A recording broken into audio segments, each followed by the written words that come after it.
Jem didn't keep her mouth shut and pointed out that what she was saying was that she was more attracted to a prepubertal boy than to a fully developed man, which is creepy. Both Molly and Dave downplayed it. She said that she never did anything with a child, because it would have been illegal. That's why she waited years before doing anything. To say this sent a chill down my spine would be an understatement.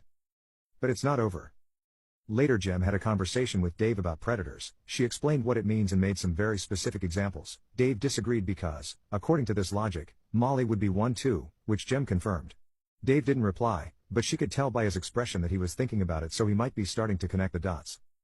I don't know how this is going to evolve. Dave is very codependent, so I doubt he will break up over this, but I think he deserves to understand the truth whether he wants to stay in that relationship or not.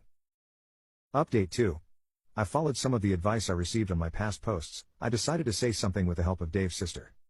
So I told him the story of a girl I know who was exploited by an older person, except it was actually his story with some changed details. He was disgusted by this story and agreed it sounded predatory, so I revealed the truth and pointed out it's what happened to him. He tried to defend Molly, saying it was a different situation, so Jem bluntly told him she's sure Molly is indeed a predator. This shook him, but he was not convinced, so he decided to confront Molly about it.